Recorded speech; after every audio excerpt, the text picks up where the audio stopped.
everybody. Happy Tuesday. We have an amazing show for everybody today. Ryan Grimm is here for Crystal Ball. Ryan, it's great to see you, my friend. All these crestfallen faces. No, there's no crestfallen faces. What are you talking about? Everyone was very excited about the girls' show. We have to make sure that we supplant them with the boys' show, so let's go ahead and get those comments as positive as they were for the girls' show for the bro show. So we got a lot of good stuff in the show today. We got Ukraine. We're going to be talking about negotiations. We got SCOTUS. There's two big cases. The CFPB, Ryan, you were very involved in covering that at the time, so we'll talk about that. We'll also talk about student loan, which is up before the court. Biden administration in a real bind right now because they have to both argue the pandemic is over, but also that it's not before the court, so that'll be fun. Fox News, Donald Trump, Ron Desantis, who's getting more Fox News treatment? Trump is very pissed off at the way that Fox has been handling it so far. I know there's a lot of interest, Crystal, I had to cover this for her, the Brett Favre case versus Pat McAfee. This guy has got to be one of the most arrogant, I'll save my words for that. But anyway, he officially served Pat McAfee in the case, and he's making some outrageous legal threats. I really want to see Brett Favre go down like this now that he's conducting himself. And then finally, Nina Turner just absolutely stunning a CNN panel in her comments on East Palestine. But let's start with Ukraine. Let's go ahead and put this up there on the screen. General Mark Milley making some crazy comments on the one-year anniversary of the invasion of Ukraine, being the senior most military official of the U.S. government, saying that there is no way this thing ends without negotiation. Let's take a listen to that. How do we move toward an end game? How do we move toward a negotiated peace? Well, I think that's up for the Ukrainians to decide that. So what is acceptable to Ukraine, that's territory intact, whatever that answer is going to be. Is it militarily possible for us to get Russians, for the Ukrainians to get every Russian troop out of their country and Crimea?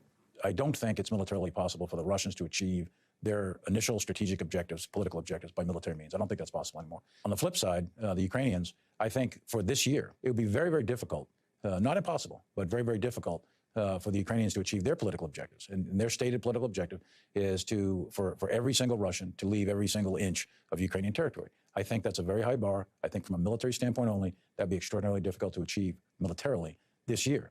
So he's choosing his words there very carefully, Ryan. And this actually comes on the heels of a New York Times report. Let's go ahead and put this up there on the screen, guys, flagged by Aaron Mate. From this report, they say, quote, around the same time, the chairman of the Joint Chiefs of Staff, General Mark Milley, argued in internal meetings Ukraine was unlikely to make substantially greater battlefield gains and should move to the bargaining table. Quote, the White House quickly squelched such talk. This actually happened. Several leaks came out from the Joint Chiefs at the time about how he was saying, look, guys, he's like, I understand, you know, all this $50 billion. He's also been, as I understand it, one of the heads of leaking to the New York Times and others the fact that the Ukrainians are very likely to expend all of their battlefield aid by sometime this summer, and that is very likely going to be the end of the package. What'd you make of his comments? Probably the most pro-negotiating comments, ironically, coming from the military. Yeah, and it's well said that he was choosing his words wisely, and you could see that he had kind of cracked down on a little bit. He had made some comments publicly that were similar to those back in the fall. It's nice to see from the New York Times that he was saying those internally. Not so nice to see that they're just squelching that. Who else made comments like that at the time? Barack Obama, if you remember. I do. Remember the Progressive Caucus came out with that letter that they immediately said, never mind. Sorry. Did we say that? No, we retract that letter. Yeah. Ben Rhodes, over the pod. Once you have the pod save crew saying like, maybe this is something we ought to think about, it becomes part of the conversation, which they very quickly squelched. So here he is back again saying like, look, and he's setting up a real logical conundrum for people here. Because the people who say, look, it's up to Ukraine, and it's all about sovereignty, and we need to support Ukrainian sovereignty until Ukraine says that they have fought to every last man, woman, and child. If Milley is saying that that is not possible, then what are you advocating for? You're advocating just to keep arming Ukraine indefinitely, which is a forever war. And if that's your position, then make it. Yeah, you should say it. That's fine. Right. And maybe because of Russia's aggression, maybe that is an appropriate position. Yeah, a lot of people will take that position. A lot of people will take Yeah. But take that position. Yes. Say that we're in this forever. Now, Milley says over the next year, but if you would have pressed him on that, it's not obvious what conditions change that makes Crimea attainable for the Ukrainian military, other than European boots in there, U.S. boots in there. Because we're already giving roughly what our manufacturing capacity can send there. So it's not like we're going to necessarily expand our manufacturing capacity just to finance a takeover of Crimea. So that raises a real question. What are you for at this point? Well, it's interesting too, because what you can see is that, and what we've pointed here to a lot of the show is, let's remember, Ukraine is not just the West and Russia and Ukraine. It's also a global war in terms of the support, in terms of Russia, China now coming out with its peace proposal, which effectively just freezes the battle lines that are in place. Ukraine saying that's a complete non-starter. The West saying it's a joke. It's supposed to help Putin. But then at the flip side of that, you have Brazil, President Lula coming here to Washington and be like, no, I'm not going to send a single a piece of military equipment to Ukraine. India, which they talk about actually quite a bit in the piece, is that much of the strategic negotiation talk, both Russia, Ukraine, and the West, is not aimed at each other. It's aimed at the rest of the world. Everybody wants to try and convince the rest of the world that they're going to try and bring this thing to the end. The Indians have made the strategic calculus. They're like, look, as long as we're going to get cheap oil, we're going to get it. We're like, we don't really care what's happening here. Russia, yeah, we would prefer that you hadn't invaded Ukraine, but if we're going to buy it at a discount, we have 1-point-something billion people that we have to feed, and we have to keep going in a growing economy. We're just going to take it. The Chinese, on the other hand, are in a different conundrum. So initially, they were caught off the guard, right? They were like, oh my gosh, I can't believe this actually happened. Then they were playing some rhetorical games, saying putting Putin aside, saying that we weren't very happy about what happened. Now, the U.S. military is on high alert, saying that it looks like lethal aid is about to start going from Beijing to Russia. Not only that, Russia very likely to start beginning even more strategic purchases from China in order to boost the Russian economy and keep it sanction-proof. By all accounts, the sanctions have been a total mixed bag, right? The Russian economy certainly has contracted, but not even close to the level of what we expected a financial nuclear bomb to do to a foreign country. It's actually really exposed what it means to have trade, and whenever you don't have total 100% control over global trade, well, countries can't exist, especially when they have hard assets like oil. So I think much of this,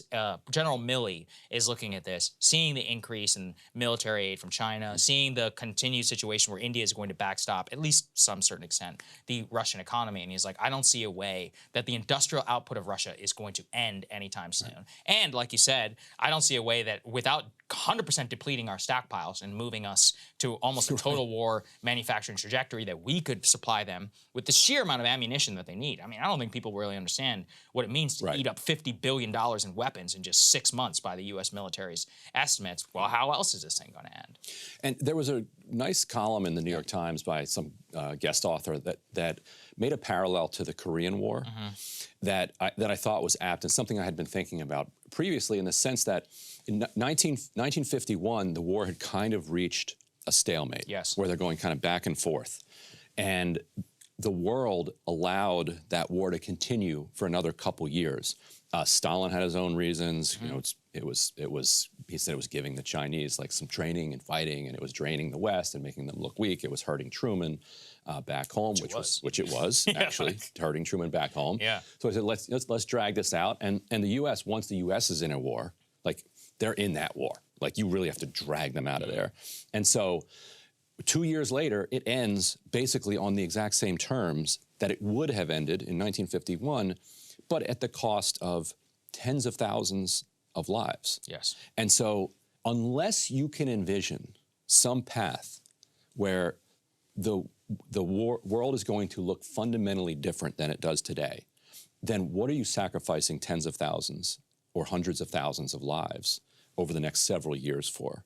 Rather than, as Milley said, get lucky and touch wood. I had never heard that phrase before. It's like, he's like, we can get the diplomats in the wood, they can, in the room, they can touch the wood. I'm like, oh, listen, okay, all right. Well, I mean, look, it's going to be difficult. Unfortunately, I don't think it's possible. I mean, the Ukrainians now, I mean, to their credit, let's give them the credit where they do. They fought tremendously well. They have they have one of the most homogenous, like, populations that are left inside of Ukraine who are absolutely willing to fight for every scrap, for every inch. Up to them to when they want to go to the negotiation table. But as I've always said, it's also up to us to how much we want to backstop them. To what extent. Let's not forget, the Ukrainian war effort ends tomorrow without U.S. military aid. They could try and subsist on the European aid, but given the sheer amount of numbers, it's not a joke. It's a joke compared to what the U.S. has provided them. We're basically the sole determiners of how the conflict is going to go. And according to the Washington Post, others who have been getting deep leaks from inside the administration, the word is from the Biden admin, they're like, look, guys, this is it. This is probably the last large age package. I'm personally a little bit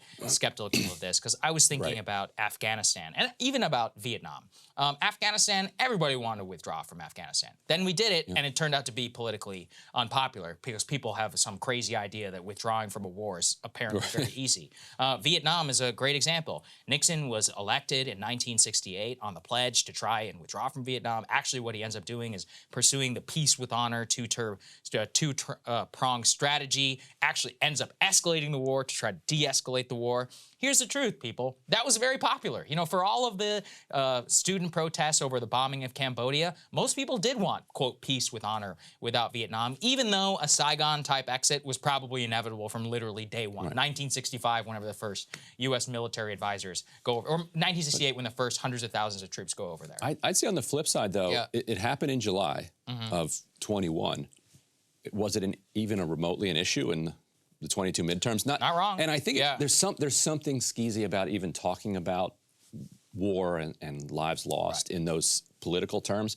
But unfortunately, it is determinative of policy. Right. And so it is worth pointing out that you actually can leave a 20-year war in an off year and then and it be a debacle in the departure, and then a year and a half later, when voters go to the polls, they're like, "Oh yeah, Afghanistan. We didn't like the way we ended, but there was not a single person who ran on the idea that we should actually go back into Afghanistan." That's an important point. And actually, I did a monologue at the time. People can go back and watch it about how Gerald Ford's approval rating actually went up after Saigon. So, you know, it's one of those where you never really know. But he did end up losing the election. So I don't know.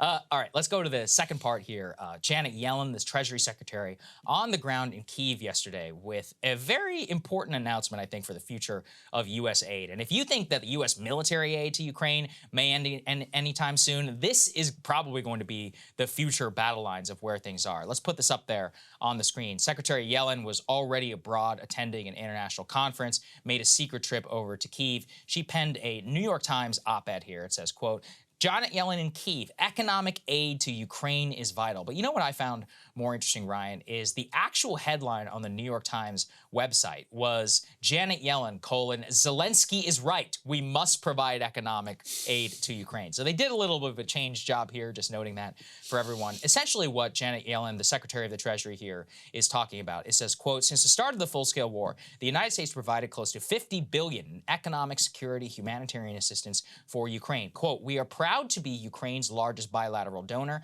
and just as proud to be joined by an international coalition of supporters, including the European Union and other members of the Group 7. But what actually really stuck out to me was the type of economic assistance we were providing to Ukraine. I don't think people understand that this isn't just about the war effort. Quote, we have helped Ukraine mount a vigorous response to assist 1 million people who've had to flee their homes, providing, quote, social assistance, housing and utility subsidies, pension payments for millions of vulnerable Ukrainians bearing the economic brunt of the war. Our aid has enabled the civil service to continue to operate the government, ensuring that it remains stable. So this kind of illustrates what I have always said about the Ukrainian war effort and really just about the extent to which the U.S. is backstopping this. The Europeans are non-existent in this type of military aid. The $50 billion that we provided in just economic, not military aid, is more than every other country combined in all aid, literally combined. So what does that mean for us? I mean, that means that this country, Ukraine, and look, we can't help but feel sympathy, but we are talking here about, you know, our own pension funds don't get bailed out. We're paying the pension funds of the Ukrainian society. We're paying their teacher salary. We're paying their social assistance. We're paying their homes, their rent. I mean, presumably in the future, it's not like the Ukrainian government, which has already suffered some 35% drop in GDP, is ever going to be able to pay that, at least in the, next decade, whenever you consider the rebuilding effort. So this underscored actually just how much the tap is going to have to remain on for Ukraine to be even a semi-functioning society for the next 20 years or so, which, by the way, it's the U.S. taxpayer. You know, I always say this, we literally are balancing the Ukrainian budget. If you're one of those people who cares about balanced budgets, like we are balancing theirs before we're balancing ours. Now, you could say they need it more, and I certainly think that that's true, but, you know, we should be honest about what exactly this entails for us. And I think because we haven't been in a war since World War II that required full-scale mobilization, I think we forget as a culture what it means to wage total war. Yeah.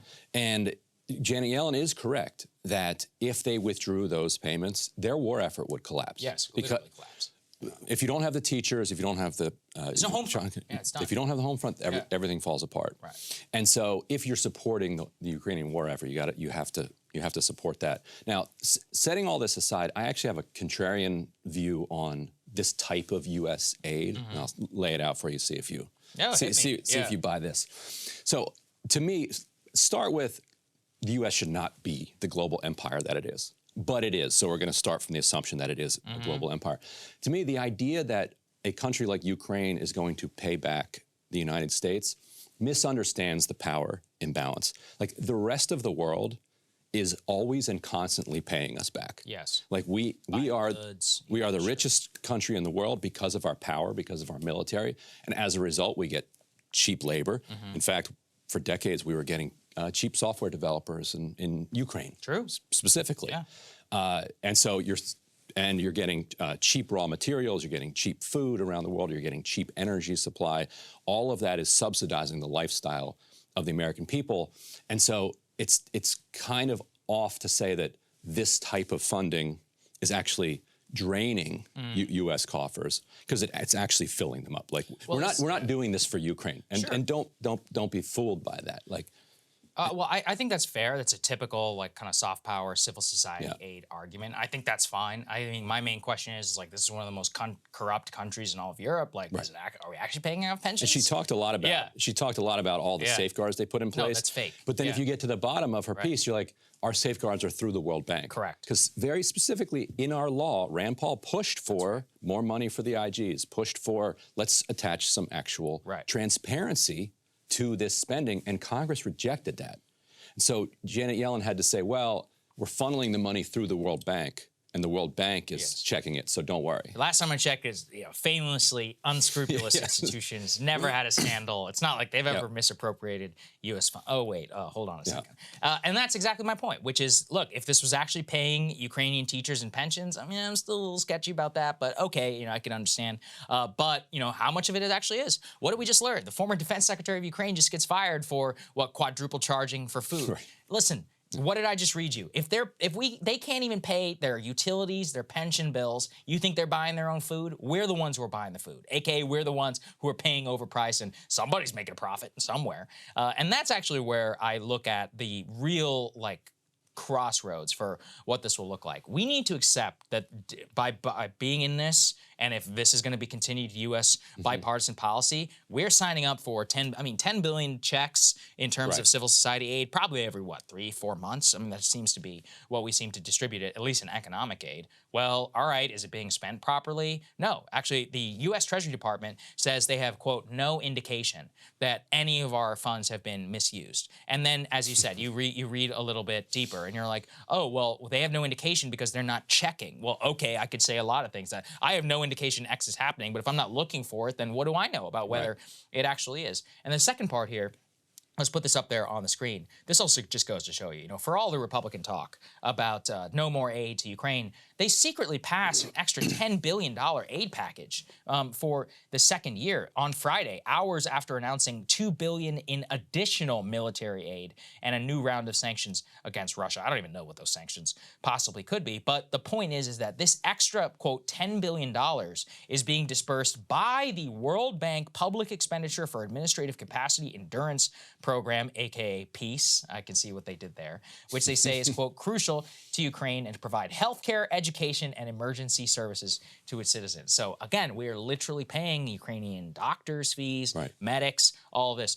I'm not even saying that this is bad, but I want people to realize it's not just weapons and ammunition that is happening here. The entire Ukrainian home front is backstopped by the U.S. taxpayer. And it just shows you the level of control, for all the talk of whatever Ukraine wants. It's like, well, hold on a second. That's a little bit different from whenever you are. Let's say that Ukraine is like the Soviet Union in World War II. Soviet Union unquestionably needed the U.S. aid to survive, but they had industry, they had a functioning state, they had a society, they had millions of people willing to fight. And so it was a real question of their sovereignty versus U.S. aid here. That's not even in the question here. This is 100% backstopped by the American taxpayer, which just demonstrates to you that as a polity, Ukraine it doesn't exist, as independent polity. And I'm not saying on paper, okay? I'm not saying Ukraine is not a real country. What I'm saying is that they don't have any self-capacity whatsoever beyond the willing to fight to actually survive. And that is a problem, if we look at it in the future.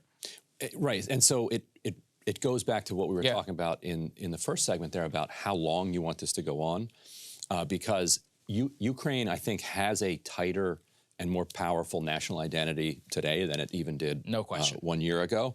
But if they want the state capacity to actually buttress that, they either need in the midst of the war constant foreign support, or they need to get to an end of the war so that they can then reconstruct and rebuild their country. And the sooner that happens, the sooner they get back to a place of actual sovereignty. Because you're right, if you want to make this argument all about sovereignty, how much sovereignty do you have if you're 100% dependent on the whims of the American Congress. American superpower, American Congress, which, every other country throughout history that has made itself dependent on the whims of the United States, other than Israel, has lived to pay that price. Yeah, that's a fantastic point. And then finally, Hillary Clinton making some headlines here, dispensing some news as to how she would handle this conflict, encouraging people inside of Russia, please, please kill Vladimir Putin. Here's what she had to say.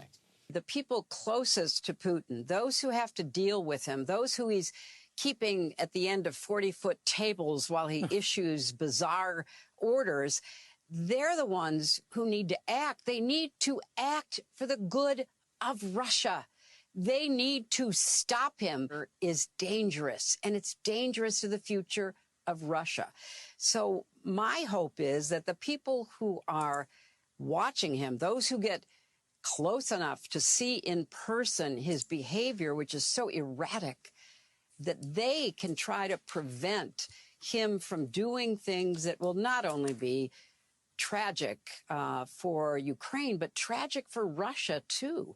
This should be stopped for Russia's sake. This is the thing that people apparently don't know history, which is there has never, or okay, let's say maybe one time Boris Yeltsin. In every other time, there has never been a Russian leader who was deposed and more of a peacenik person who has come into power. In fact, Khrushchev was literally taken out of the government because they saw him as capitulating to America during the Cuban Missile Crisis. Then, when you look even further, the people who replaced him were hardliners, even though they knew that Khrushchev had pursued diplomacy. In fact, all indications that we have is that Putin has purged any real dissenters who believe in better relations with the West, who believe in diplomacy, who would likely end the war, and even if they are against the war, the infrastructure that remains inside the Putin regime is 100% geared towards Ukraine. I'm not saying that he isn't a cult of personality and he doesn't have total control, but if you look at the talk of Medvedev, for example,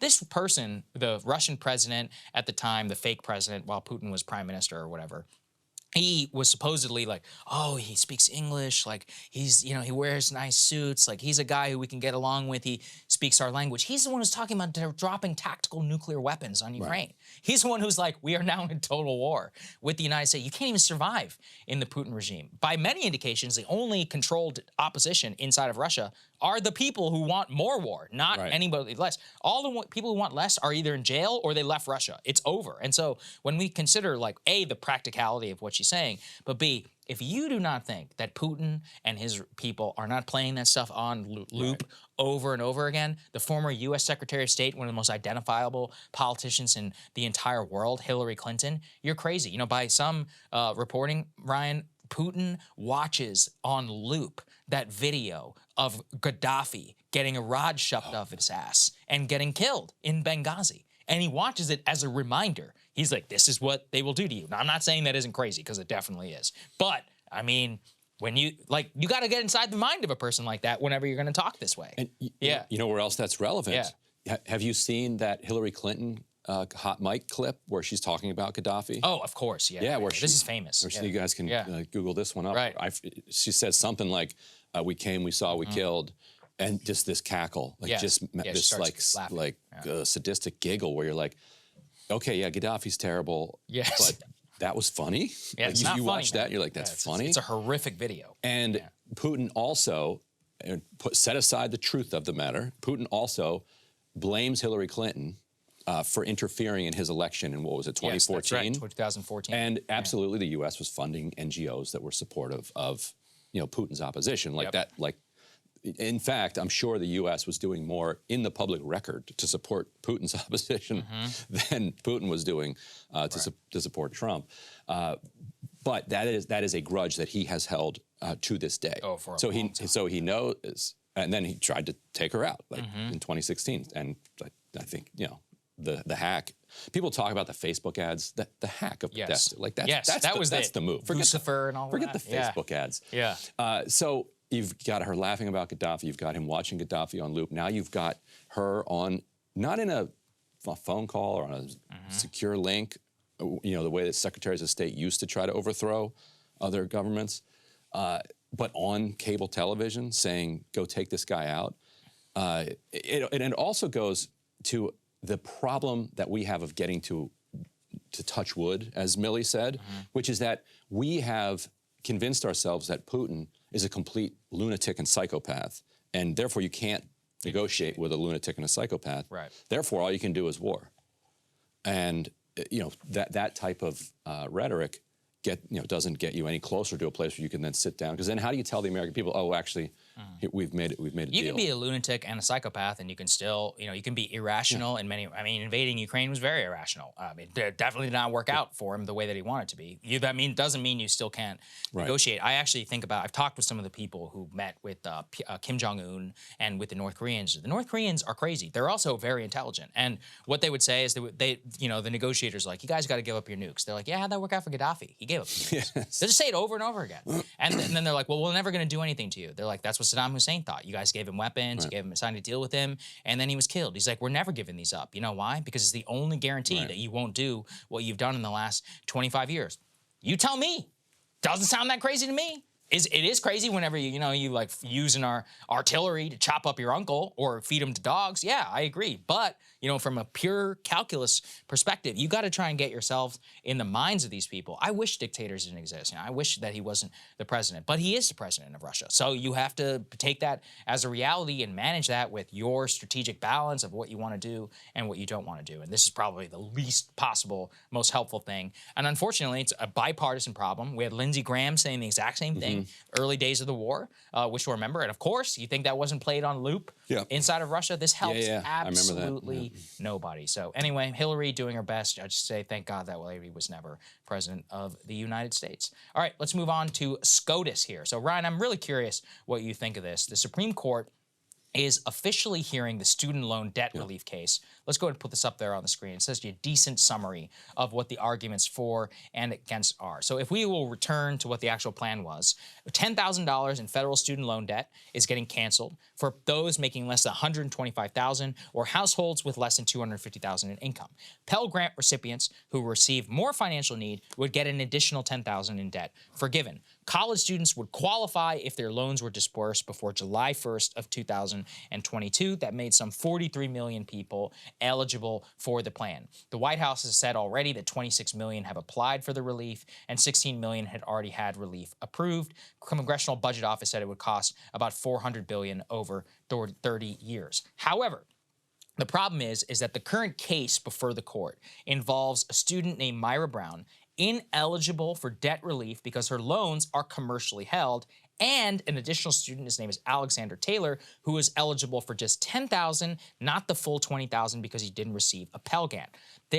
They say the Biden administration did not go through the proper process in enacting this plan. A Texas judge actually ruled on behalf of the students, ruled to block the program. He said that the Biden admin did not have clear authorization from Congress to implement the program. Now, this goes to what the Biden administration actually did. They used something called the HEROES Act. The HEROES Act was passed after September 11, 2001, which said that you were going to, initially it was passed to keep service members from being worse off financially when they fought in wars in Afghanistan and Iraq. Reasonable. Now, though, it allows the Secretary of Education to waive or modify the terms of student loans in connection with a national emergency. So this ties specifically to the COVID-19 pandemic because the Biden administration in court is arguing we are still in the middle of a COVID national emergency. But the president has said rhetorically, The pandemic is over. We have rescinded, as I understand it, Title 42, what was happening down at the border, where we were using COVID as a pretext to expel migrants. We have a new, effectively, remain in Mexico policy that is in effect. So in many legal grounds, Ryan, from eviction moratoriums to the border, the Biden administration is no longer trying to argue that COVID is a national emergency. But in the case of student loan relief, they are saying it's a national emergency. And I saw the Secretary of Education this morning on television was asked, are you really saying that it's a national emergency in court and not a national emergency to the American people? And he said, yes, that's what we were saying.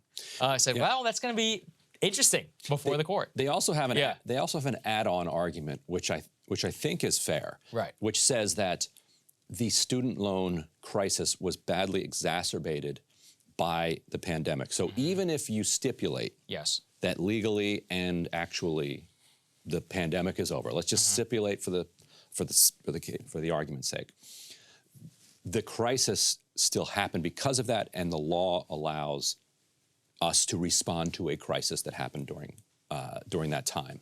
And because of the pause, and because of the pause in loan repayments, and because of the economic shock that came from the pandemic, so many people losing their jobs, that you could say that there are many people who desperately need this. And I think that's actually true. I don't think that that's kind of playing games with stuff, because you have so many people who are now used to not making that $300 to $600 payment, right, which they kept extending and extending for like 25 months. Their balance, if they had continued paying over the last 3 years, would be substantially lower, even though they got a pause on interest rates, than it is now. So now all of a sudden, if the court rules, with these angry borrowers, you now are going to all of a sudden have to start paying this money. Now, I actually don't think they will. I think Biden would just keep indefinitely pausing it for everybody, which is hilarious. Like, wait a minute. So you can't cancel 10,000. But you can extend it. But you can basically cancel all of it forever. Okay, that's weird. So I think that making that case that, look, this was a crisis created by the pandemic should allow you to use the law around the pandemic. So if I were, and I've heard them make versions of that argument. We'll see. It's going to be this morning. Right. So we'll see how that goes. Yeah, just a couple of hours from where we're actually not that far from where we're filming right now. And one of the things that the justices are expected to focus on, a couple of things. Number one is whether the states and the borrowers even have a right to sue over the plan in the first place. This is called standing. If they don't, then they can just say, you don't have standing to sue for us before the Supreme Court, so ergo, the decision stands and the plan can go ahead. The other thing, what they have to prove is that the states and the borrowers have to show that they are financially harmed by the plan. I mean, on the borrower's part, that's not hard to imagine, but on the state's parts that are joining the suit, that might be. And then otherwise, they are also going to question exactly whether the HEROES Act even gives the Biden admin the power to enact the plan. Now, look, a lot of this is partisan too. And I would say, based on from what people I've talked to, Kavanaugh is going to be one of the swinger votes. And that's why, because if we go back to the original eviction moratorium was challenged before the Supreme Court. Kavanaugh said, look, legally, I don't think you guys have standing. I don't think you guys have a foot to stand on. That said, from what I have looked at, we still have a COVID emergency. I don't want to kick people out of their homes. So I'm going to punt it to you. Congress, you have 60 days to extend the eviction moratorium. The Biden administration doesn't do it. Congress doesn't do it. And then it ends up before the Supreme Court again. And he's like, look, I told you had 60 days. You don't have 60 days anymore. And this came all the way down to the National Emergency Declaration. So one of the reasons why I think it will be very important and likely, it's very likely to get struck down at the court, possibly not even just 6-3. It could even be 7-2, from what I understand, is the student loan one. This specifically is going to rest on the National Emergency Declaration and the ability to use the HEROES Act with COVID as a pretext. And irony is, Ryan, as I understand it, they had a much easier way to cancel all this debt. Nobody asked them to go through with the HEROES Act. There's no reason why they had to. And it's probably the most legally precarious out of all of them that they chose. Right. They could have used the Higher Education Act, which has some provisions that give the Education Department a lot more flexibility, which is what Trump used, in the very early stages to pause this before they before they amended the HEROES legislation. So one possibility could be that the Supreme Court could use the Higher Education Act to legalize it. Yes. You don't have to rely on the reasoning of the litigants in your ruling. You're the Supreme Court. You can supremely do whatever you want. John Roberts showed that with the Affordable Care Act. Remember, they said this is a mandate. They said, well, you can't do a mandate. And Roberts said, well, actually, it's not a mandate, it's a tax. Yeah. And so he rewrote the reasoning for the law. Literally. To then legalize it constitutionally. Yes. And so they could do that. And so it'll be interesting to watch to see if the Solicitor General for the White House says, even if you don't believe any of this HEROES Act justification, but you want to protect this, here's another argument that you could use if you chose to. I also think the standing is interesting, but it's shot through with a lot of politics. It's hard to see how these students are being harmed because they're paying no matter what. Like, not being part of a program is definitely not harm. Yeah. And so it may be sad. Like, I feel bad that you didn't qualify for this thing. That's unfortunate, but it doesn't make you worse off than you currently are. I'm not sure, because the problem is that there were all these suits, and the one suit that clearly people being harmed are who? Debt servicers. Those are the people who's like, they're people who literally are payment collectors. They are materially being harmed. They actually could argue that. As I understand it, that case didn't end up moving forward. The challengers thought that this would be the best way to strike Not the down. most sympathetic. Not the most sympathetic, certainly. That said, from what I have heard, I could be completely wrong. Some of the court watchers I know, they think this is a clean sweep at court and that this thing is going to be struck down. And the real reason that's a mess is if they've already distributed $16 million or 16 million people relief, I don't know how you claw that back. I think you just pause it again. That is an administrative nightmare to literally claw back people's relief after they've already given it out the door. Just get ready for some of the worst government stories of all time. Let's go to the second part here. You are very familiar with this, and I want you to set it up. So put it up there on the screen. The constitutionality of the CFPB, the Consumer Financial Protection Bureau, is currently up before the court. So can you explain this to us for the layperson? Even I barely understand it. It's something to do with Congress and funding and an independent agency. Yeah, all the articles refer to this as Elizabeth Warren's baby, but I spent so much time covering it. Yeah, it's actually your baby. That's right. My God baby. Okay. So I covered this every day for a couple years while Warren was pushing it through the House and the Senate in 2009 and 2010.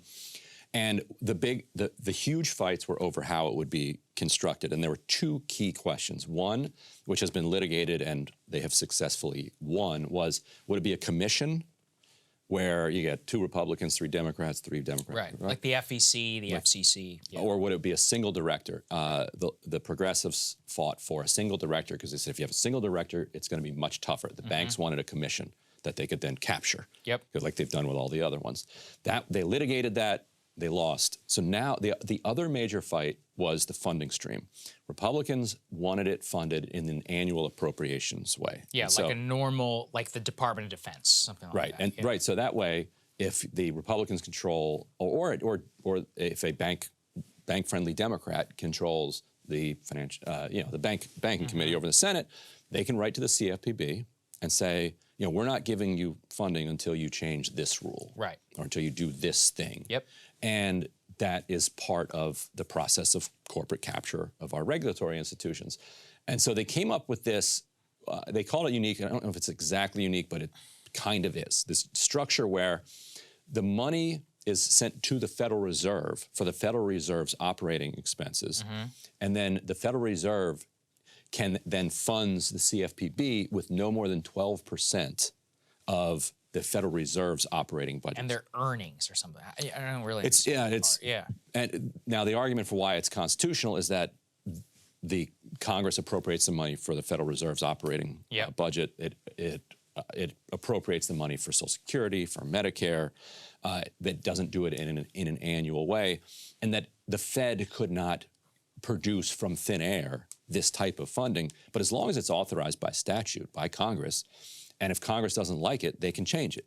And there have been efforts in the past by Republicans to, when there's like a CR going through in the early days, to change the structure of the way that the CFPB is funded. And those failed. But if you're Kavanaugh and you're going to be consistent, you should say, look, Congress, if you don't like this, why are you complaining to us about it? You change the law. You wrote this law. Right. You don't like it. Go change the law. And Democrats are so sick of hearing that from the Supreme Court that was the Clean Air Act. Yes, like you want to add carbon to this? Right. Go ahead and add carbon. Nothing's stopping you. And so you could make the exact same argument to Republicans here, saying, look, you don't like it, win some elections, change it. But as of now, the statute is very clear, and Congress wrote the statute. It's not like the administrative state wrote this statute. So I think that's why only this one judge on the Fifth Circuit has ruled that this is an unconstitutional funding structure. Like everybody, like from the, I don't want to like middle right over is like you have to be way Fifth Circuit. You have to be like a radical on the Fifth Circuit, where other Fifth Circuit Republicans are like, whoa, that guy's out there. But that doesn't mean though that it won't still get struck down. It doesn't. Yeah. It doesn't. It seems like from the conventional wisdom seems to be that it'll be fine. Okay. Got it. So let's put this on the screen, because David Dan wrote up a little bit of this, and he says, the conservative legal strategy to kneecap the administrative state continues yesterday with the ruling that calls into question the operation of the CFPB. If ultimately successful, the ruling would lead to significant collateral damage that destroyers of consumer protection haven't thought through. The case found that the funding mechanism, CFPB, unconstitutional, would throw all consumer financial markets into upheaval because it would potentially toss aside every agency and federal program that is not funded directly through discretionary congressional appropriation, threatening healthcare, retirement security, food and drug safety, all kinds of other actions. So what he's getting to is that the way that agencies are funded is different than the way that, let's say, overall appropriations, discretionary spending is given out, and that by opening up discretionary spending to the political process, you could make it kind of like the IRS or any of these other organizations. So it is an interesting case, actually. He points out like the OCC and the FDA and other places like that are funded by industry. Like FDA is heavily funded by user fees, which is not great. Which is not great either. Yeah. Also not unconstitutional. Yes. Yeah. And he makes a funny point in his piece there. Banks, be careful what you wish for.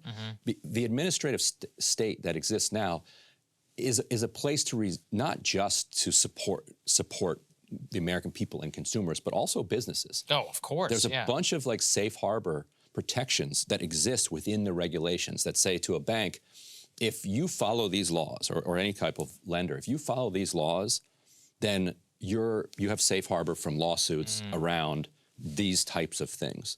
And banks are well aware that plaintiffs' attorneys are extremely powerful. Yes. And so they like those legal protections. Because they can play inside the game. And so if those legal protections go away, guess what? All of a sudden now, everybody's getting sued all over the place. That'll be fun. I don't know. I don't know which one I wish for on this one. Let's go to the next part here. Fox News. This is some interesting stuff happening. We can't help but take a look. Donald Trump attacking Fox News. Let's go ahead and put this up there on the screen. He says Fox News is promoting Ron DeSantis so hard and so much, there's not much time left for real news. Reminds me of 2016 when they were pushing Jeb. The new Fox poll, which they have been purposely terrible for me, has Trump crushing DeSanctimonious, but they barely show it. Instead, they go with losers like Karl Rove, Paul Ryan, and now even Jesper. I'm trying to figure out who that was, who have been wrong about everything. Isn't there a big, beautiful network which wants to do well and make a fortune besides? Fake news, in all caps. So what is he talking about here? And ironically, if you actually take a look at the poll that Trump is referencing, this poll is great for Trump. Let's put this up there. To actually look at the poll that he's referencing, it has Trump at 43% in the Republican primary. It has Ron DeSantis at 28%, Haley at 7%, Pence at 7%, Greg Abbott at 2%, and Liz Cheney at 2%. So I'm pretty sure that shows him with a dramatic lead, and not only a dramatic lead, Ryan, but it actually shows him increase his margin on Ron DeSantis from previously. So I'm not exactly sure what he's upset about. I mean, it's certainly true that Fox has been very kind to DeSantis, and I guess, they've aired some, we actually aired the Jeb endorsement here on the show yesterday, and it was frankly very bizarre because there was like music involved, and Brian Kilmeade was like, so Jeb, like, do you endorse Ron DeSantis? He's like, yes, I endorse Ron DeSantis. And they played orchestral music. Yeah, I was watching, I'm like, what is happening? Like, how is this possibly on television? It's humiliating just for any politician, let Trump or DeSantis or whatever aside, but at the same time, like all of the Fox polling, and to the extent they're even airing, pro DeSantis stuff, there's still a hell of a lot of Trump support on Fox News. So, I mean, it also tells me that given the fact that he hasn't addressed Nikki Haley, he hasn't talked about Mike Pence, he doesn't talk about Vivek Ramaswamy, he doesn't care about anybody except for Ron DeSantis. That's it. The irony is that for all their trouble, Fox is getting dragged into court. Yeah, you're right. On his behalf. Might cost them a couple $2 billion because they were steadfast in support of his utter nonsense. True. And so it's funny that Trump can't see that these guys who are going through these depositions, and they're like counting their cash balance. They're like, they have something like a $3 billion cash balance, and they're like wondering, is that going to cover what we did for this guy? Yes. He can't imagine why they might be giving something less than perfectly favorable coverage to him. It's like, dude. Yeah, it's a little odd. And it also just gets to the dynamic where clearly he sees DeSantis as a threat. Now, I think DeSantis certainly is a threat. I think he's the only actual threat that Trump has. But how much of a threat is he actually? And this, it really hit home for me, where there's this idea that DeSantis would have a runway sweep if Trump wasn't in the race. But put this up there. This is a new McLaughlin Group poll of Republican voters, primary voters specifically, without Trump.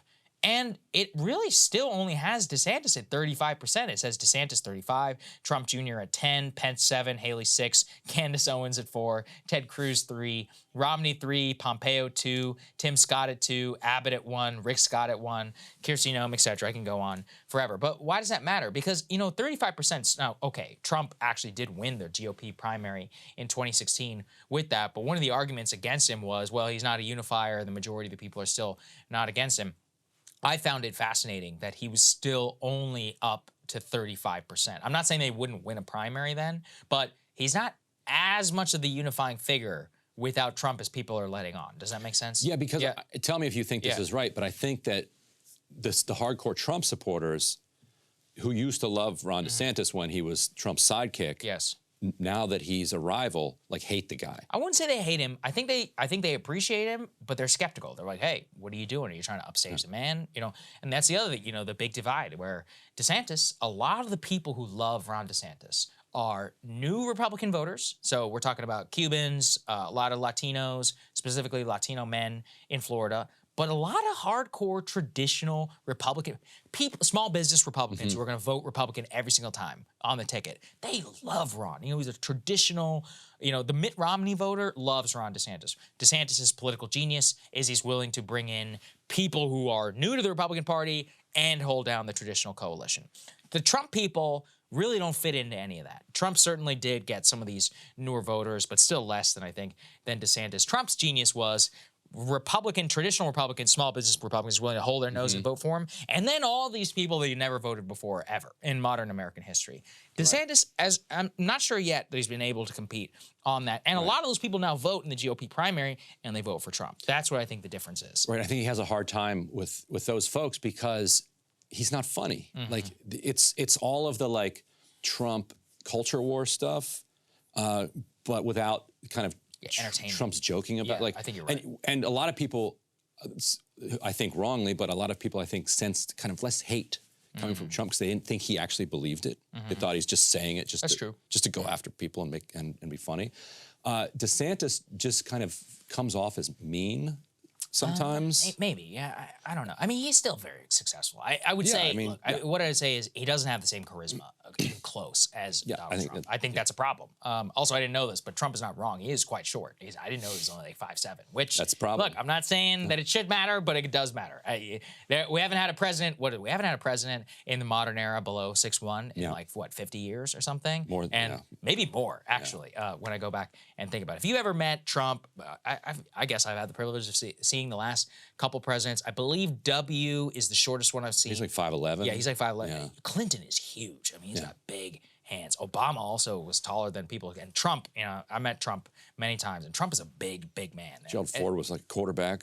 Yeah, Ford was a big guy. Nixon was a scrawny little dude. I guess, maybe he's the last Kennedy one. he really probably was the last one. Kennedy was, I believe he was tall, but, obviously had some health problems, but he seemed vigorous. And again, I think that aesthetically, that stuff absolutely does matter whenever you think about a leader and what that should all fold into. With the Trump primary and Trump knocking Fox here, it all comes down to the question of what Fox is going to do. And that, I don't see any reason to suspect, for all Trump's talk of 2016, what happened in 2016? Ted Cruz is on the record saying Roger Ailes, sometime in 2015, went all in for Trump. And I just could not get a fair hearing there. They were no longer treating me the way that was in the Tea Party era. And the reason why, if you go back and you read the history, Ailes could read the ratings. Yes. You know, Ailes had Trump in a regular Fox and Friends spot since 2011 for just a phone-in. Why? Because he used to get very high ratings. Ailes could see the spike in the ratings for Donald Trump, and that's why he decided to go all in for him at the network. Rupert Murdoch is in, some of these more recent, he's in some of these more recent depositions saying, oh, we tried to destroy Trump. Listen, all Rupert cares about is money. He doesn't care. He may find him personally distasteful. He liked Obama. That didn't stop him from hiring Glenn Beck because he's these guys are multi-billionaires. All they care about are the dollar signs at the networks, and that's all they've ever cared about, But they did put that, Rupert did put that order in to put a hit on him in that debate, right? Where Megyn Kelly started it. And guess what? Nothing happened. With that question, you've said all these terrible things about women, and Trump came back with a Rosie O'Donnell line, and Rupert and Fox at that point are like, oh, what have we unleashed here that we can't actually put back on the leash? Right. Yeah. I don't know. I'm curious to see what happens, but I personally don't think that Trump has anything to worry about. Fox at the end of the day is just going to fall in line. I mean, all of them do. When it's more audience capture than it is anything else. All right. Next part here. This is a fun one. Really thinking about Crystal. So we've covered the Brett Favre, Pat McAfee case quite significantly here on Breaking Points. It actually predates, obviously, Pat McAfee. What ended up happening, I'm actually personally disappointed that Brett Favre did not sue us because we said exactly what Pat McAfee did, which is Brett Favre, allegedly, for his allegedly repulsive lawyer, said in text messages that he did not want the press to find out that he allegedly was working with the Mississippi state officials to bilk tens of millions of dollars to build new facilities for a volleyball team at the school that his daughter attended, using state allocated resources for poor single moms in one of the poorest states in the nation. That isn't a fact in terms of the allegations that have been laid out. The Mississippi... Backed up by some fairly credible evidence. Not just, we're talking about straight up text messages. The Mississippi State Auditor said, this is the largest public welfare scandal in the history of the entire state of Mississippi. Brett Favre, of course, is worth tens of millions of dollars. McAfee and Shannon Sharp, when they were on the show covering it, said allegedly, Pat played that clip. He said, look, I'll see you in court, pal. I'm sure that we said allegedly. Well, Favre is not backing down. He's continuing to humiliate himself. McAfee tweeted this out yesterday. Let's go and put this up there on the screen. He says, officially official. You got served with the meme, and it shows a cover sheet, civil case filing form. Now it says, short style of case, Favre versus McAfee. In the circuit court, party filing and initial pleading was the attorney, check if not an attorney, and it shows you that the official legal filing is now commencing. More so is the absolutely insane rhetoric that is coming from the Favre lawyers. So let's put this up there. I mean, this is unbelievable. Brett Favre's lawyer says Pat McAfee, quote, will go bankrupt. I'm sure he will with his deal with these sports betting companies. And, quote, will learn his lesson after the defamation lawsuit. So here's what he had to say. The McAfee, of course, says that he said allegedly whenever he was discussing the case, that the lawyer Eric Hirschman says otherwise. He says, quote, when you listen to Pat McAfee, he never read any of the complaints. He didn't read the motion to dismiss. He just decided to get on his show and try to get as much attention as he could. He accuses Brett, so we're clear, about stealing from the poor in Mississippi. I mean, yeah, he did accuse that based upon the documents that were the text messages and other public officials. So then he says that he is going to be bankrupt. It is going to cost Pat McAfee millions of dollars. If it bankrupts him, he will learn his lesson. You don't try to promote yourself by inappropriately and improperly attacking someone else. This drives me crazy because this is pure, straight-up intimidation. Brett, first of all, I bet you Pat McAfee has more money than Brett Favre right now. I'm just gonna go ahead and lay that out, given how big his show is. But second, Brett Favre is a public official. You and I, Ryan, know this as in this game. Brett Favre has to prove not only that Pat McAfee did not say or may not have said allegedly. He has to say that McAfee, in his mind, knew at the time that what he was saying was wrong and attempting to defame Brett Favre's character intentionally with the words that he had used. You can actually say something mistakenly and still not be liable for defamation when you're talking about a public figure, because we have a very high bar in this country, as we should, that when you're discussing people of immense wealth and power like Brett Favre, who apparently, allegedly, has enough control over the state of Mississippi to misuse funds for laid out for poor people, that reporters and journalists and commentators, people like ourselves, are able to discuss this case with zero fear of butthurt multimillionaires trying to sue you and intimidate you before the eyes of the public. And the other thing that McAfee has going for him is that this stuff is laid out in those court documents. Yes. So that he's bulletproof. In defamation law, that is a huge protection because you're like, look,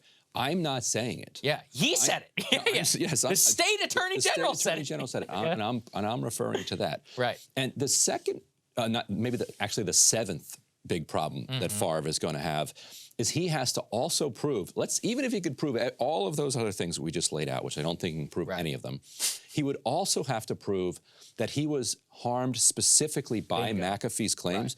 And if the New York Times and everybody else and every poster on Twitter is saying the same thing, then how do you prove to a jury that this guy's comments are actually the thing that cause you? And it can't just be emotional distress. Right. You can't say, it really hurt my feelings, the mean tweets and the mean podcast. You have to actually demonstrate real material harm that came to you. Were you not able to get future jobs because of what McAfee said?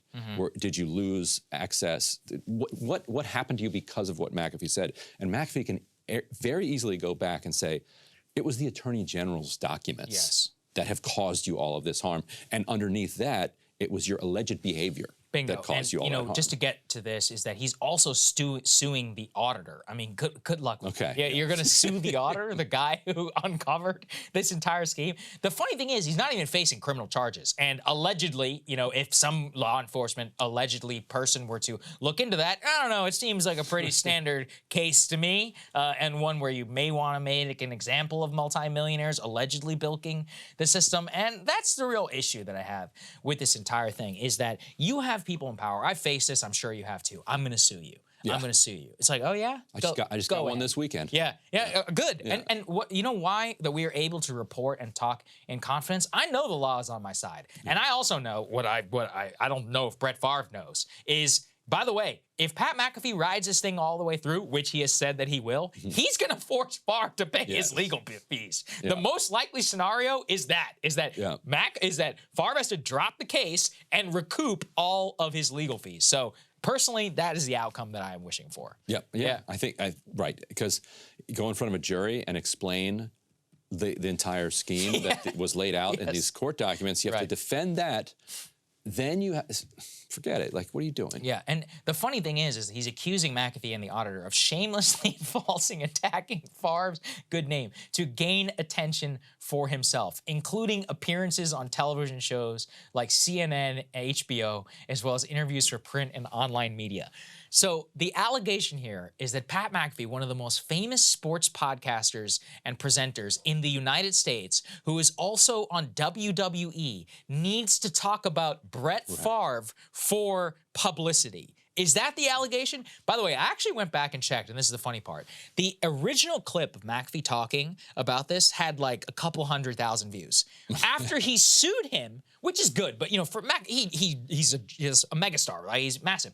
He doesn't need Brett Favre to. The clip of him saying "Bring it on, pal" has over 1.5 million. So he actually got more attention. This is pure Streisand effect. Favre is drawing more attention to the case than originally by suing him and putting it in the minds of people. And this is just a classic case of these people, they think they're untouchable gods. That's really what came through the alleged text messages. Press isn't going to find out about this, right? Yeah. And look, he thinks he runs the state of Mississippi because he was good at playing football. Sorry, pal. apparently, this is America. It actually is a little bit different. And we in the Fourth Estate could use a W in defamation court. Oh, yeah, especially you're right. after Gawker got wiped out. Like that. I'm not sure I have all that much sympathy. I know, but that's the thing. Like every time somebody gets crushed, even if it was justifiable, it's blood in the defamation waters, and people like Favre think that, oh, maybe I have a better shot of like winning in court. So every time you catch a W in court, it pushes back and builds more cultural support for a free press and for the First Amendment. So look, I hope McAfee fights this one all the way and wins. In a polite way, screw around and find out, Brett. You're gonna have fun in court, and I am going to laugh whenever he ends up having to recoup McAfee's legal filings. And all credit to Pat.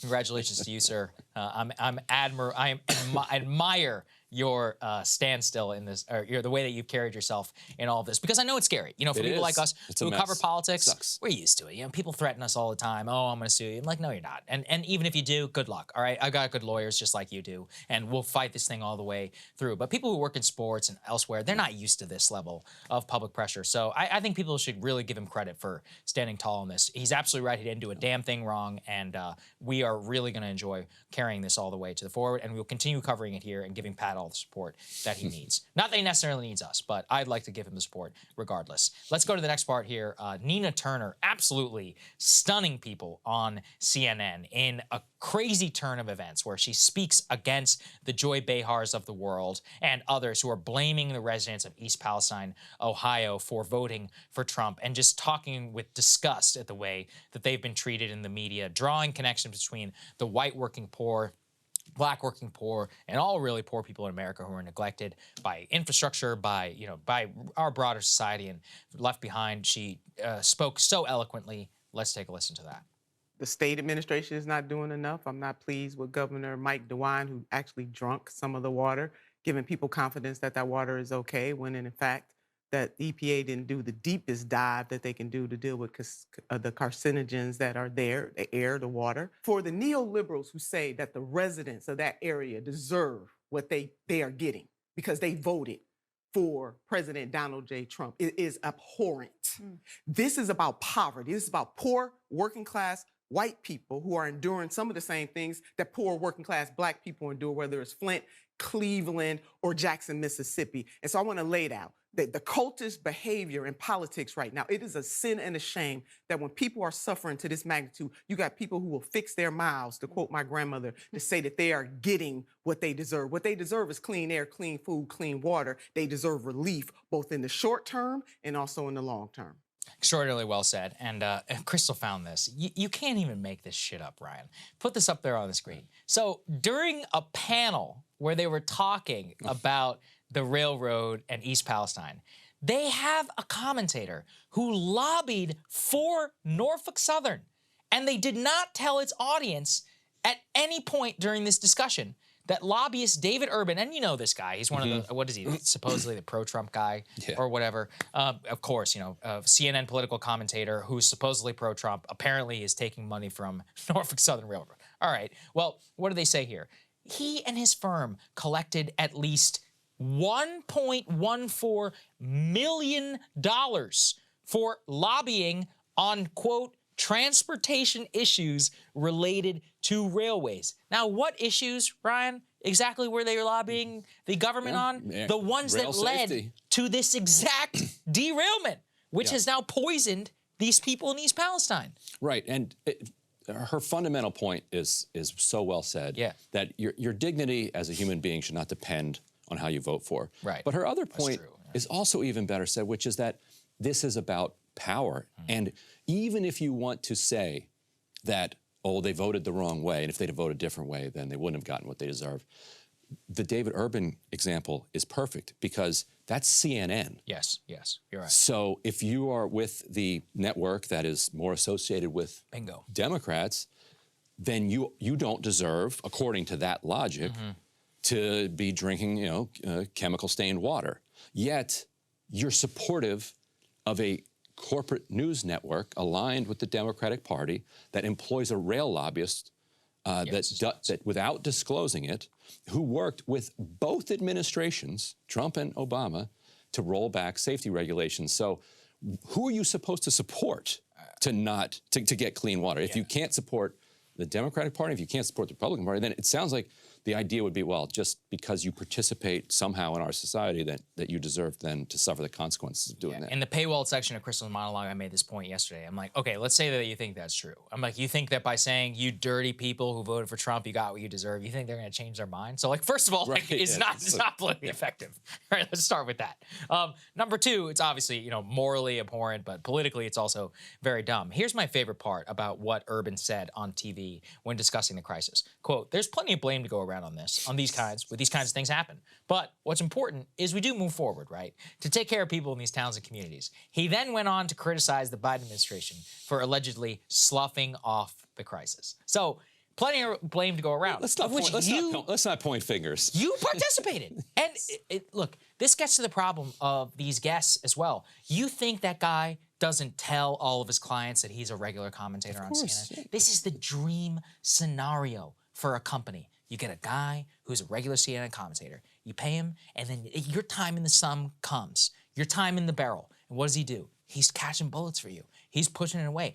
Look, CNN, for all of the stuff we talk about, low ratings and all of that, the point is that the few people who do watch them, they still matter. They have a lot of cultural power. So his ability to deflect on a flagship CNN show like this without a single disclosure is outrageous. Now, look, let's give them credit where it's due. They did invite Nina Turner. I'm glad that they certainly did. They allowed her to speak in that, but that exactly shows you, the two sides of the devil. And then how often really is Nina on that show? Right. And how much more often is David Urban? Unfortunately, I've had to watch a lot of CNN in my day for my job. I've been seeing this guy on TV for the last 6 years. He's one of those Trump check boxes. They're like, oh, we got this guy who speaks for Trump, right? He's right here. And then that guy's cashing in all the way to the bank.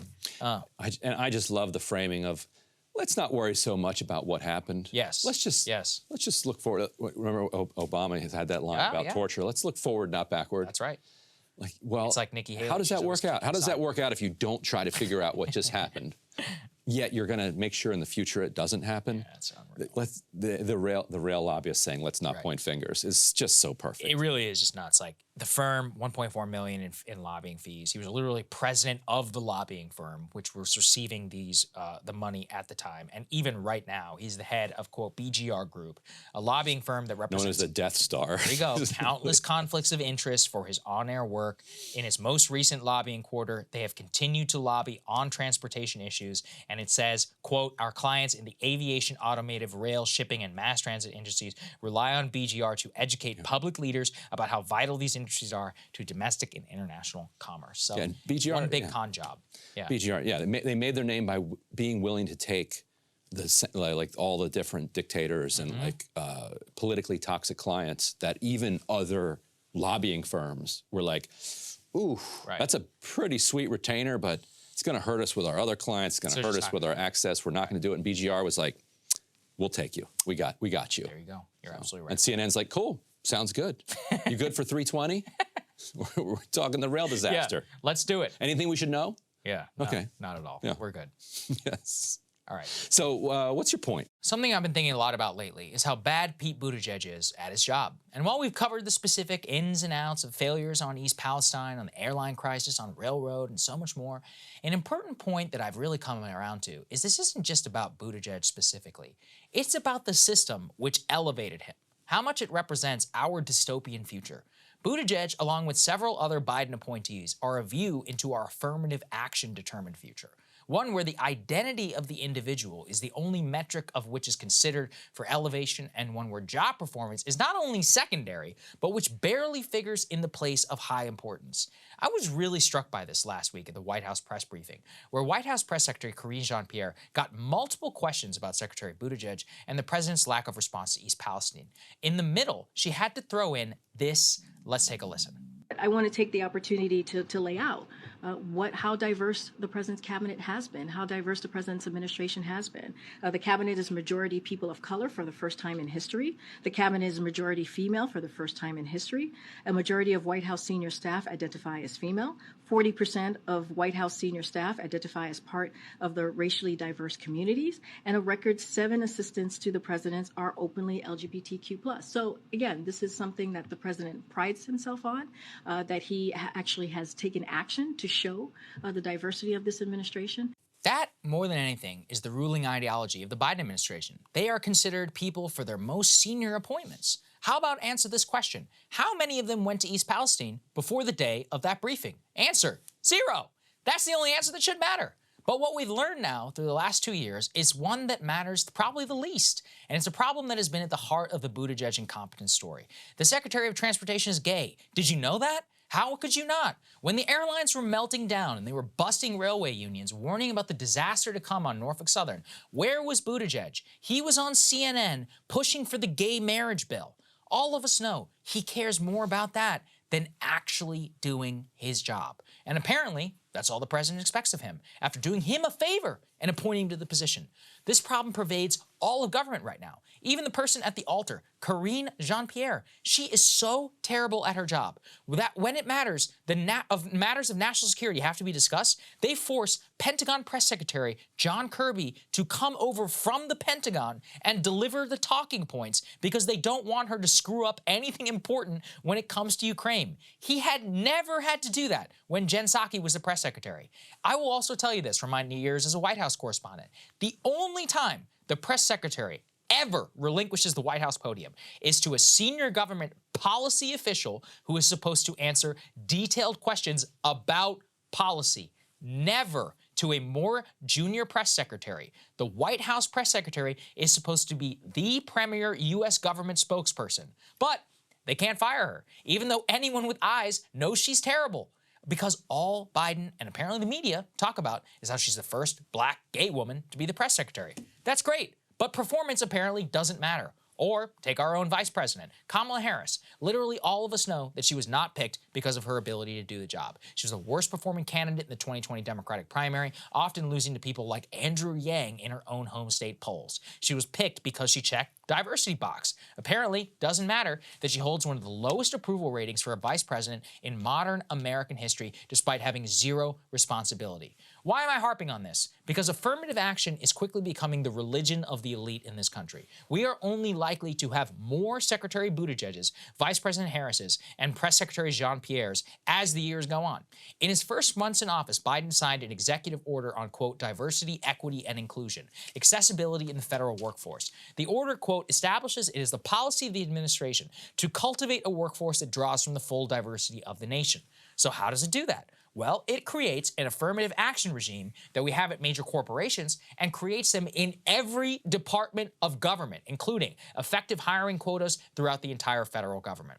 Just days ago, the Biden administration released the first diversity, equity, and inclusion report from the federal government, with an increase in, quote, representation for women and some communities of color. The report effectively shows that racial hiring quotas and identity-based ones like sexual orientation are the new signifiers of status for government employment. Worse, a new director of the Office of Personnel Management says that the goal of the Biden administration is to have the federal government set affirmative action standards for every employer in the nation. Why is this bad? The government is already the largest employer in the whole country. They are trying to spread this poison to the HR department of every large, mid, and small corporation in the world. The consequences of ditching merit almost entirely cannot be overstated. Already, top law schools, medical schools in the country are a coordinated scheme to de-emphasize objective merit criteria like GPA, LSAT, MCAT, and other test scores to preserve a racial admissions regime. They are literally going to rig the system, burn hundreds of years of academic credibility that they have built up, just to ensure their idealized racial makeup of their student body. And that, by definition, determines the higher elite of this country. As I have asked in previous monologues, can you actually have confidence that your doctor knows what the hell they are doing in 10 years, or that your lawyer who you need to sue said doctor knows what they're doing either? Or how about your president, or your secretary of transportation, or your boss, or the list goes on forever. I like to think at a certain point, a system this weak will fail. Maybe that's true. But how many people are going to miss out on opportunities or suffer under bad leadership until the fix actually comes? Only time will tell. Curious what your take on this, Ryan. I know Crystal's very against affirmative action, but that's one of the things that has really struck me with Secretary Buttigieg. Look, I don't care if the man is gay or not. I don't think the people in East Palestine care or either. I don't think that me and many others who were delayed multiple times on airlines with canceled flights and total nightmare, or the Southwest Airlines families who weren't able to go and visit, they just want to get and that's what most people want, of all colors, of all races, of all sexual orientation. And they emphasize, and the way that they emphasize that from the podium is, first of all, very politically unpopular. Affirmative action, but ahead of defund the police, is the second most unpopular public policy platform in America. So unpopular, it failed at the California ballot box. I don't think people understand that. And yet it is preserved in like this crazy non-legal form, in the form of DEI, not only at the government now, but across every corporation in the world.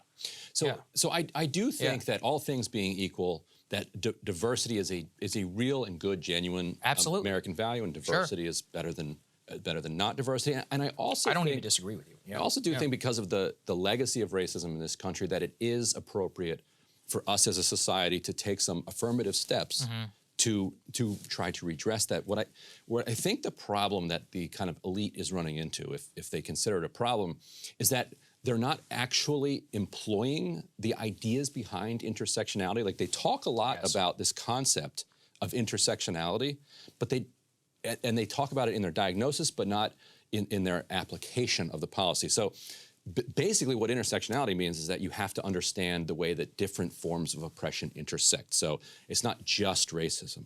There's also gender-based oppression. There's also sexuality-based oppression. There's also, and this is the most important for my point here, there's also class-based oppression. And so they understand that, and they talk about that, and they make gestures to it in their analysis. But when they're trying to kind of fix the problem, they put the class part aside.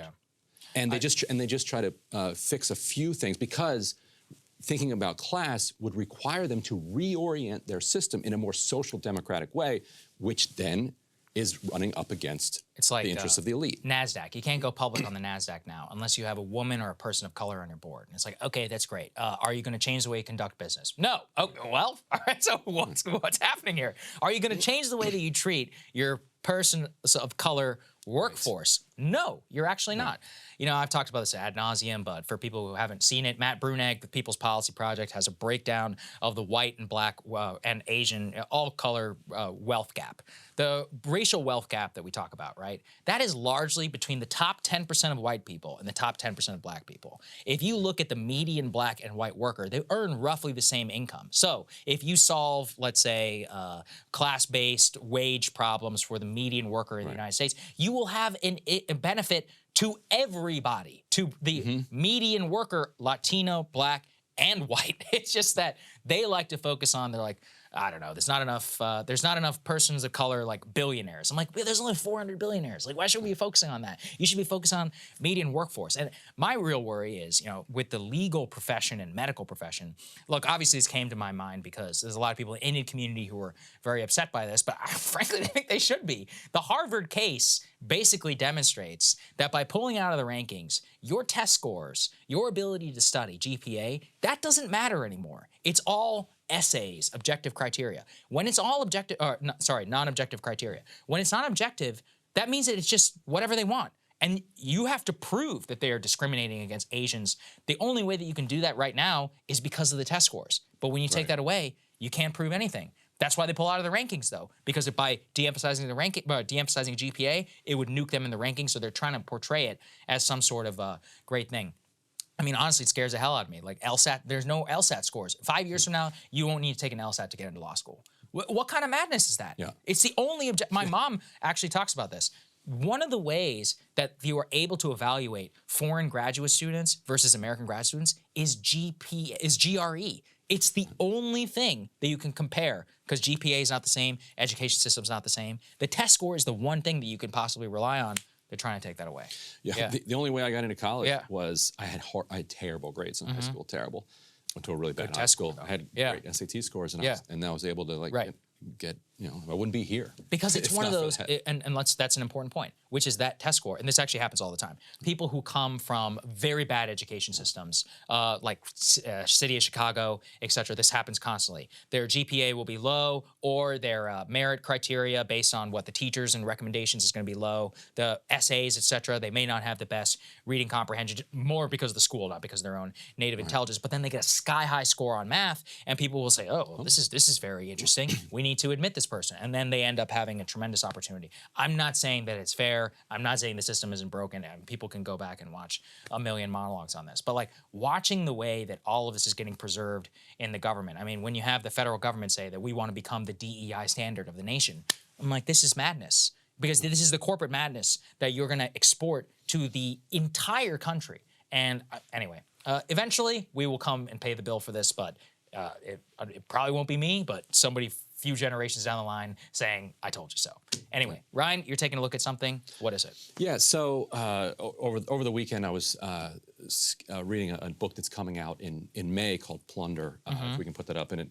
And you know, I've been covering, and you have too, private equity for years, and I'm glad somebody's doing a real full treatment on this. And so I wanted to do something a little different here and have a little fun with some monopoly money. All right. Because what do you got? Because what I realized is that I think a lot of people don't quite understand the scam that is private equity, and the fact that it only exists because our laws allow it to exist, and therefore we can rewrite those laws so we can shovel it in a more productive direction. It didn't exist in the 1970s, for example. Right. Yeah. In 1980s, you saw the and actually first under Carter and then Reagan, you saw the advent of what were then called corporate raiders, which helped produce the S&L crisis. Right. And they then changed their name basically to private equity. They're now, if you notice, they're changing their name again. Now they're like just investment firms, and like they're even trying like that. And that's how you know something is deeply Investment toxic. advisory. Right. When they have to keep changing their name, that's how you know something is wrong. And when you keep seeing kind of financial crises associated with them, that's probably also a bad sign. So let's pretend that you're a retailer. Okay. And we can do let's call you Shopko. Okay. Shopko. In honor of Emily, because this was a huge kind of institution. We can put up this second one here. This huge institution in like Wisconsin and also the Midwest. Like Shopko was, for decades the thing, and they were a real pioneer in bringing in drugstores and other retail. And like I think they were the first that ever did a scanner. Like so, this is not like somebody that got washed over by like the Amazon wave. This is a serious company. So they got hundreds of stores.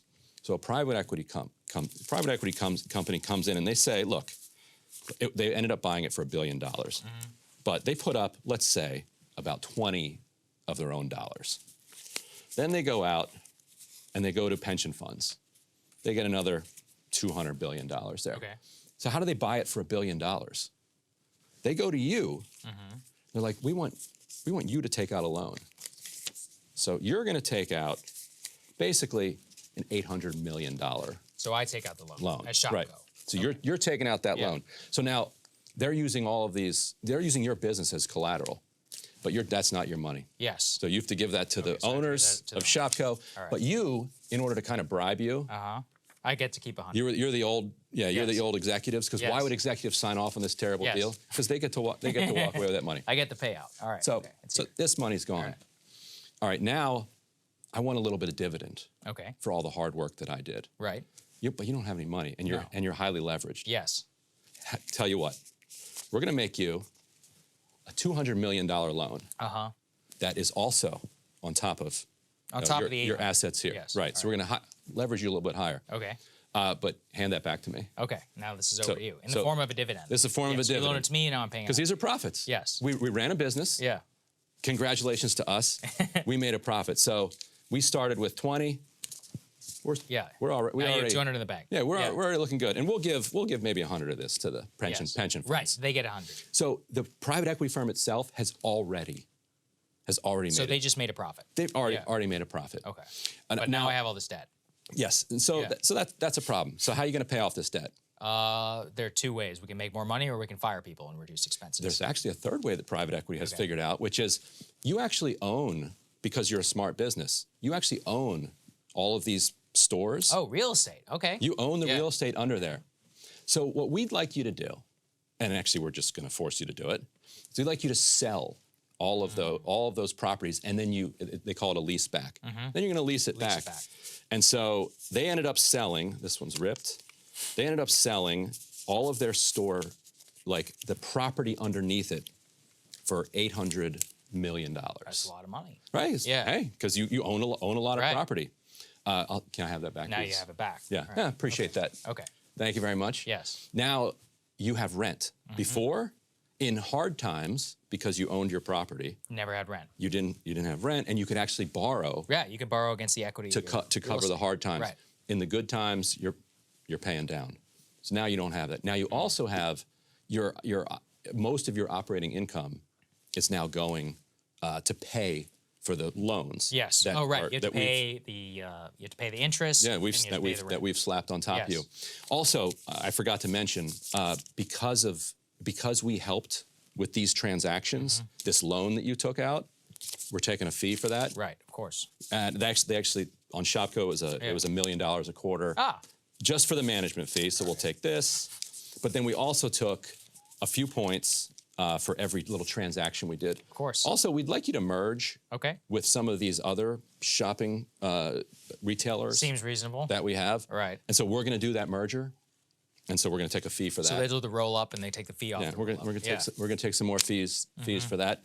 And as you said, now things are not as good. We've kind of cut back on quality, and the revenue is not coming in like it was, and so much revenue is going to pay off your loans. We're going to have to do some layoffs. It happens. So we're going to have to take a little bit more. We're going to take a little bit more out of that. Okay. And now things are really not going well at all. But things are looking good for you. Oh, yeah. No, don't worry about that. Yeah. Yes. But for over here, things are not going very well. So we're going to try to put it up for sale, see if we can sell it to anybody. Right. And so in a lot of situations, they will be able to find somebody to buy it at cost or whatever, so they can just pocket the rest of this. In this case, nobody wanted to buy it, so they just liquidated it. So you still had two things. Yes. You've got all of the assets left that you haven't sold. Yeah. And you have a pension fund. Right. And so first we're going to sell off the assets. Yep. So appreciate couple more. Yeah, appreciate that. Okay. And now you have a pension fund. Yes. So we're going to push the company into bankruptcy, and the bankruptcy goes to the federal government's kind of bankruptcy protection firm, and so you'll still get paid about 60 to 70% of your pension. Well, not me. I already got my paycheck, but the workers. Oh, that's true. The workers. Right. You're good. Yeah, I'm good. You're good. Yeah. And we hired you as a consultant. It's cool. We of course. Appreciate all your Thank advice. You helped us with some of these mergers. So here. All right. Take it. So I got for your trouble. This is a house in Malibu. Take another bit of that. All right. And then we liquidate the entire thing, and we take the pension fund, and we use that to pay off our own pension funds or whatever other creditors we have, and then let the federal government take care of so the feds then step in and take the rest. And so in the Shopko case, they bought it in like 2005. It was bankrupt by 2019. So in 14 years, the firm, which is Mark Letter's firm, actually, that's if you remember the 47% video. Of course, yeah. That was at Mark Letter's house. His house. Yeah, Yes. I remember. Yeah. So over that 14-year period, they made just an absolutely extraordinary amount of money, destroying a Wisconsin perfectly good business institution. Yeah. And so, so we have set up a system that incentivizes destruction, and I think everyone across the political spectrum believes that we ought to have a capitalist system, that if you believe in a capitalist system, we ought to have a capitalist system that incentivizes production, development, building something good. And there are lots of easy fixes that you could go in and say, because the other reason that they sell a lot of these properties is that because they have reduced investment, because they've laid off so many people, now they end up becoming liable for a lot of things that are going on at these stores or at nursing homes or addiction facilities. Their statistics show that people die in private equity-owned nursing facilities at a much higher rate than they do beforehand. And so then a family wants to sue, and guess what? A, you don't own the property anymore. That's right, yeah. And B, that one little facility is often owned by just an LLC. So you think it's a chain, but it's not actually. But they're separate shell companies. Not actually a chain anymore. So you can. So there's nothing left. What you do with some of that money is you take one of those measly tens and you donate it to a lawmaker. Here's for the Democrats. Right. Here's for the Republicans. So that in the middle of, let's say, a Build Back Better plan or what was the Inflation Reduction Act that a senator from Arizona. Here's an internship for Kirsten Sinema, who interned at a private equity-owned winery. And then she voted specifically with the Republicans at that time to keep a tax loophole for the private equity industry, which protects all those profits right over there. So they pay less of a tax rate than a small business like, let's say, Breaking Points, or an individual like, let's say, somebody who's watching this show. And that's how corrupt it is. We didn't even get to the tax treatment of their income, because they're making all this money, even if they were paid regular, even if they were paying regular tax rates, they'd be billionaires even. They'd be still pulling it in. But they do this 2 and 20 thing where they say that all of this money, they made all of this money. They say that this was investment income. Right. But if you remember from the beginning, they put this up. Much down. Right. So that's like me saying, like, I bought a jacket to work here at Breaking Points, and therefore all the money that I make is an investment. Oh. Like, no. I should do that. Yeah, sounds like a good. Let's try that. It sounds like, I'm going to tell the accountants. They'll lock us up. They won't lock them up for it. That's right. Yeah, we would go to jail if we tried to do that. So it's obviously not investment income. They're doing work. Like they're doing financial advice and financial transactions. These are not investments. And so so that 20% that they take off the top, like that obviously should not be. They even then their management fee, they do this bizarre thing where they call it, they say, we're actually not going to take a fee. We're going to waive our fee, but we're going to get 22% of our money. And they structure it so they're always going to get their 2% fee, but then they call their 2% fee an investment income rather than a management fee. So like even more corrupt. But that's what's it's just a little 2%. Like they did all of this, but they're even going to squeeze that last. They'll squeeze every single cent. And that is how they became billionaires. So and I've talked about this before. The Forbes 400 list.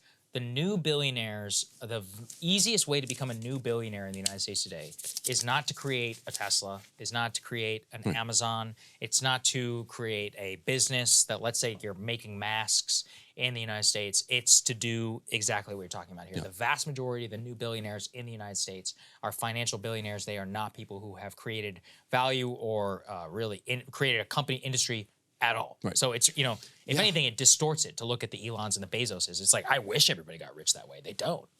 And over something like the last 10 years, like more than 1 million, something like 2 million retail jobs have been lost in private equity-owned retail operations. Yet the sector as a whole has like added more than 1 million jobs. So private equity will tell you, well, it's all Amazon and there's no brick and mortar. Yes, there's a lot of Amazon influence, but the job losses are coming purposefully through destruction. And the rest of the retail industry is actually still adding jobs because they're not trying to destroy the company and liquidate it. Well, smart stuff. This is actually very educational. I think people will enjoy it, so it was a good segment. And congratulations. Thank you, sir. I appreciate that very much. Thank you very much for sitting in for Crystal. You did a great job. I think everybody will agree, and we will see you. Oh, you guys are going to have counterpoints tomorrow, so look out for more Ryan and Emily tomorrow. Crystal will be back on Thursday, so we'll see you guys then. Have a great weekend, everybody.